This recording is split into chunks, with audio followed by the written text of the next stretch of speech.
Parshas Vayeschanan teaches us some fundamental ideas and themes about Jewish life. The first one is how to daven. What is the correct mindset when stepping forward in order to daven to HaKadosh Baruch Hu, something we do daily, regularly, something which is an integral part of our spiritual life, to stand before HaKadosh Baruch Hu and open our hearts and express our Emunah and our bitachon that HaKadosh Baruch Hu is listening to our Tefillah. Parshas Vayeschanan starts off with Moshe Rabbeinu teaching us as a dugma ishit. He doesn't teach us the theory of the halachas. He shows us exactly what davening is all about. Vayeschanan el Hashem ba'isa hilemor. Moshe Rabbeinu pours his heart out to HaKadosh Baruch Hu and davens repeatedly. Chazal say that he hundreds of times he davened again and again. What is he davening about? He's asking to be allowed into Eretz Yisrael. Here's Moshe Rabbeinu at the age of 120, at the end of his life, and the whole way through he's been dreaming about Eretz Zavos Cholav Udvash, the land that was promised to Avram, Yitzchak, and Yaakov, the land of Kedusha, the land of Yerushalayim, Hahor, Hatov, Hazev, Halavonoin. Says Rashi, he's talking about Yerushalayim and the Beis HaMikdash. He wants desperately to come into Eretz Yisrael. And HaKadosh Baruch Hu says, I'm afraid you can't. But he's teaching us something very important here about this tefillah. You might have thought that since it was a tefillah where the answer was no, why make such a central theme out of this activity of Moshe Rabbeinu? And the answer is that that's really what he's teaching us here. He's teaching us that actually there can be tefillahs which we engage in, where we pour out our heart and ask HaKadosh Baruch Hu that we should be helped in a certain area, in a certain way, and then in the end, the answer was no. HaKadosh Baruch Hu doesn't not hear our tefillahs. Simply, when we ask for things, some things we are refused. And what's interesting here is that the pasuk says, "Vayisaber Hashem bi lema'anchem," that HaKadosh Baruch Hu refused my tefillah because of you. Now, the word lema'anchem is very interesting. Says the Netziv, there's a difference between lema'anchem and biglalchem. If he would simply mean it's your fault that he didn't hear my tefillahs, that would be biglalchem. But lema'anchem means something else completely. That HaKadosh Baruch Hu refused to let me into Eretz Yisrael because it wasn't good for Klal Yisrael if Moshe Rabbeinu would lead them into the land of Eretz Yisrael. They needed different leadership, and they needed a type of leadership which will enable them to flourish and to grow and to become Am HaKodesh, Be'eretz HaKodesh, and for various reasons, which I won't go into now, Moshe Rabbeinu was the wrong man for the job. So in fact, HaKadosh Baruch Hu says to Moshe Rabbeinu, you can't come into Eretz Yisrael, not because you don't deserve it. If anybody deserved anything, it was Moshe Rabbeinu, but he simply was the wrong man at that point to lead Klal Yisrael into the land of Israel. He had to hand over to Yoshua.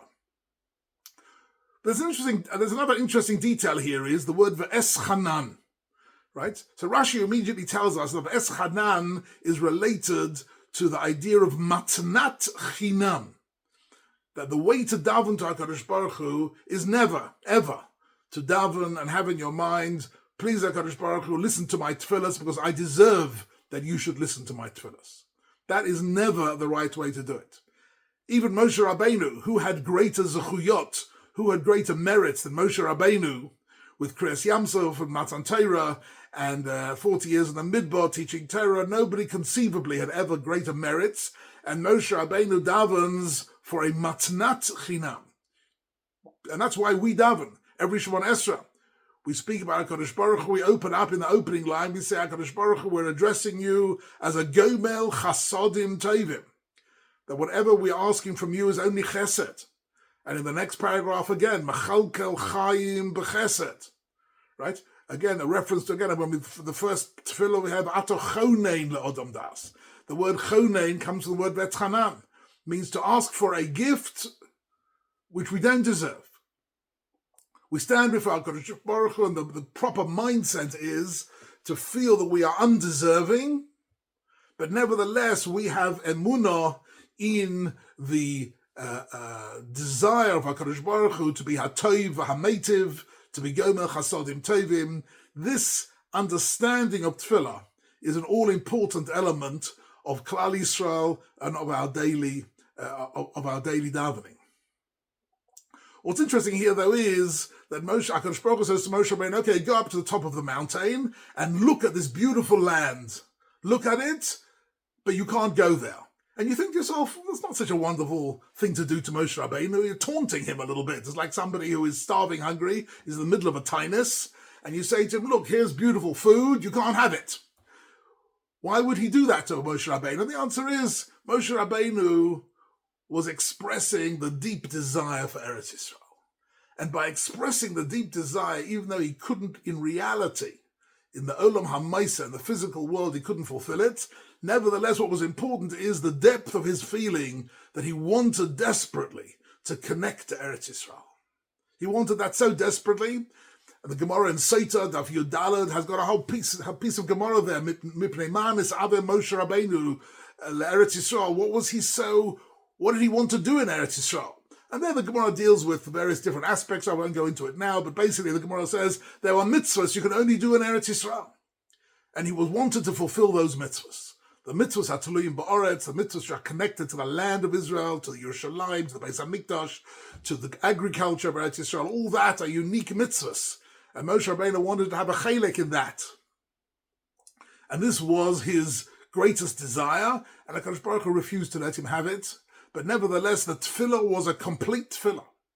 Interesting little gematria here, because I'll say the gematria of Vo'es Chanan is 515, right?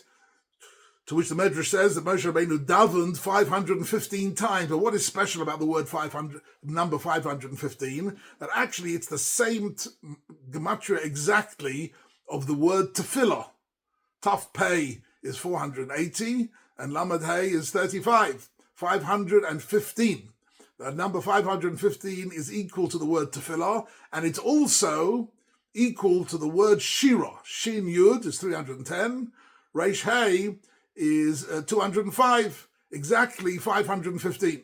So you have, in the word V'eschanan, you have all the different dimensions of shira, which is singing the praises of HaKadosh Baruch Hu, plus the tefillah, the beseeching of HaKadosh Baruch Hu is all in there, combined with this idea of asking for a matnat chinam. So Moshe Rabbeinu is teaching us how to daven, and also teaching us that sometimes our tefillah will not be accepted, not because we don't deserve it, not because it's a bad thing, but because there's a bigger picture here.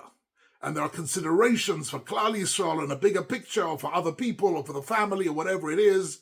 And those considerations, HaKadosh Baruch Hu overrides that bakasha, but the tefillah remains one of the greatest mitzvahs.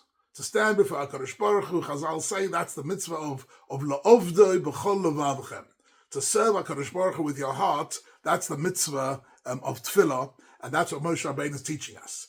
Interestingly, in this week's parsha as well, we get the other half of our davening, because there's another half of our davening which has got nothing to do with any requests or asking for anything at all. The other half of our davening is Shema Yisrael, Hashem Elokeinu, Hashem Echad, also in Parshas Vo'es Chanan. But that's not a tefillah, because it's not actually asking for anything. The concept of tefillah is where we turn to HaKadosh Baruch Hu and petition HaKadosh Baruch Hu. Right? But when we're not asking, we're just saying the Shema. What are we doing? So this is a very interesting mitzvah. Kriyas Shema, Chazal and Masterclass Brachos define it as when you say the mitzvah of Kriyas Shema, when you say the Kriyas Shema, you're fulfilling the mitzvah of Kabalas ol malchus shamayim. How would we translate the modern terms Kabalas ol malchus shamayim? So the Americans have got this concept. I'm not sure how widely it's still used. It used to be used very widely. That every citizen at some point in his life has to undertake a pledge of allegiance to the flag. Puts his hand on his heart, and I pledge allegiance to the flag of the United States of America, right? One people, under God, indivisible, with liberty and justice for all. That might not be exactly the words, but that's roughly the principle of it, that the concept of a pledge of allegiance. Our pledge of allegiance is Shema Yisrael, Hashem Elokeinu, Hashem Echad.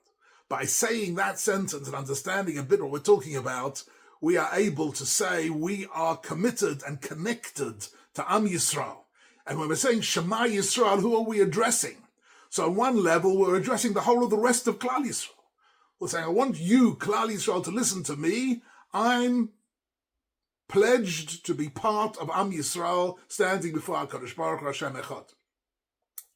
The other part of it is that we are addressing our ancestors, the famous Gemara and Psachim, which Rambam brings down Lahalacha and Hilchos Kriyas Shema, that Yaakov Avinu on his deathbed, he wasn't sure that all his children were loyal to his Emunah.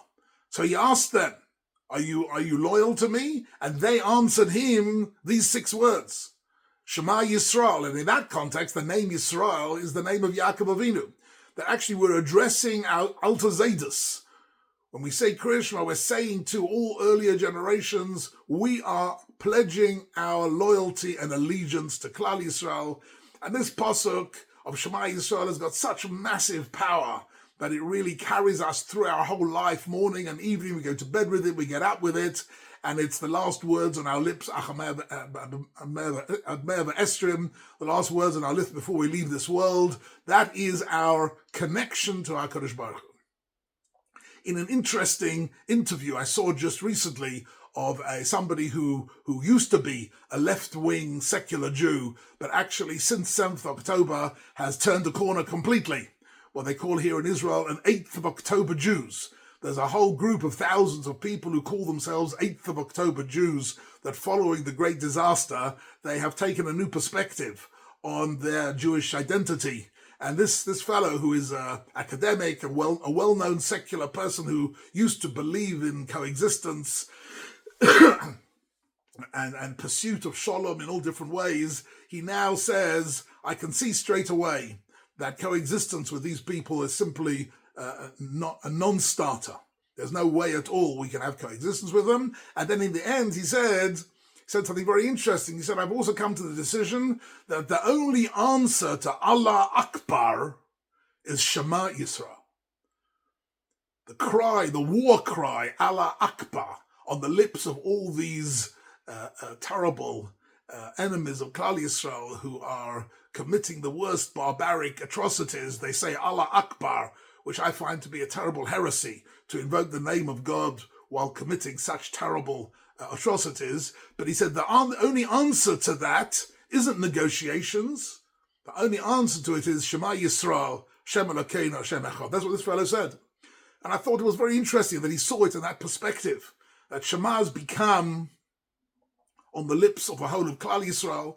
And these are the 2 halves, really, of our davening. When we stand in Tefillah, we have on the one hand the bakasha, we ask HaKadosh Baruch Hu for a matnat chinam, a gift from the Chazdei Hashem, and at the same time we pledge our allegiance to HaKadosh Baruch Hu, and in that way we are connected to the Kedusha that the Torah offers us in Parshas Vayeschanan, the Kedusha which is embedded in Eretz Yisrael and in Am Yisrael, embedded in the Torah, and in that way we can turn to HaKadosh Baruch Hu and feel Nachamu, Nachamu Ami, we are consoled that even though the Beis HaMikdash has not yet been rebuilt completely, we are absolutely certain that it will be soon. B'meherav Yameinu Amen.